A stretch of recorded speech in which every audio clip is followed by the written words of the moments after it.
আজকে জুলাই গণ অভ্যুত্থানের দ্বিতীয় বার্ষিকী আমরা শুরু করছি। এই বছর 2 বছর গণ অভ্যুত্থানের অতিবাহিত হয়েছে। আমরা আজকের এই পহেলা জুলাইতে আমরা আজকে এসেছি রায়েরবাজার সংলগ্ন জুলাই গণ অভ্যুত্থানের শহীদদের যে গণকবর রয়েছে সেই গণকবরে কবর জিয়ারত করতে এবং তাদের প্রতি শ্রদ্ধা জ্ঞাপনের মাধ্যমে আমাদের যে মাসব্যাপী 36 দিনের যে কর্মসূচি সেটি আজকে শুরু হতে যাচ্ছে।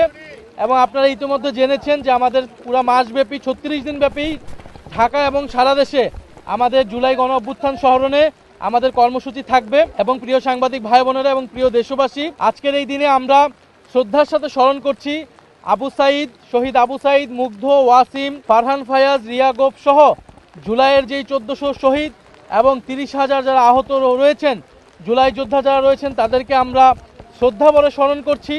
আমরা শ্রদ্ধাভরে স্মরণ করছি জুলাই গণ অভ্যুত্থানে বৈষম্য বিরোধী ছাত্র আন্দোলনের ব্যানারে যে অসংখ্য অগণিত বাংলাদেশের ছাত্র সমাজ রাজপথে নেমে এসেছিল। পাবলিক বিশ্ববিদ্যালয়ের ছাত্রছাত্রীরা, প্রাইভেট বিশ্ববিদ্যালয়ের ছাত্রছাত্রীরা, মাদ্রাসা, স্কুল কলেজের ছাত্রছাত্রীরা, আমরা তাদেরকে স্মরণ করছি। আমরা স্মরণ করছি শ্রমিক ভাই বোনেরা, নিম্নবিত্ত শ্রেণীর মানুষেরা যারা জুলাই গণ অভ্যুত্থানে নেমে জীবন দিয়ে এই গণ অভ্যুত্থানকে সফলকাম করেছিল। এবং আমরা স্মরণ করছি আমাদের নারী সমাজকে, আমরা স্মরণ করছি আমাদের পেশাজীবী যারা শিক্ষক, আমাদের যারা শিক্ষক, অভিভাবক, সাংস্কৃতিক কর্মী, আমাদের আলেম সমাজ, আমাদের সাংবাদিক ভাই বোনেরা, আইনজীবী সহ যারা বিভিন্ন পেশাজীবীর মানুষেরা এই গণ অভ্যুত্থানে নেমে এসেছিল। এবং আমরা স্মরণ করছি আমাদের প্রবাসী ভাই বোনেরা যারা পৃথিবীর বিভিন্ন প্রান্তে, মধ্যপ্রাচ্য সহ পৃথিবীর বিভিন্ন প্রান্তে যারা আন্দোলন করেছিল। বাংলাদেশি এবং বাংলাদেশের বাইরে বিদেশি অনেক বন্ধুরা আমাদেরকে সহযোগিতা করেছিল, বিভিন্ন বিশ্ববিদ্যালয়ের ছাত্রছাত্রীরা। আমরা স্মরণ করছি যারা সাবেক সেনা অফিসার সহ সেনাবাহিনীর যারা তরুণ কর্মরত অফিসাররা যারা জুলাই গণ অভ্যুত্থানে প্রত্যক্ষ এবং পরোক্ষভাবে সহযোগিতা করেছেন, আমরা তাদেরকে স্মরণ করছি। জুলাই গণ অভ্যুত্থানে যারা যেখান থেকে আমাদেরকে এই গণ অভ্যুত্থানে অংশ নিয়েছেন, সহযোগিতা করেছেন, আমরা তাদেরকে স্মরণ করছি। জুলাই গণ অভ্যুত্থানের 2 বছর হয়েছে।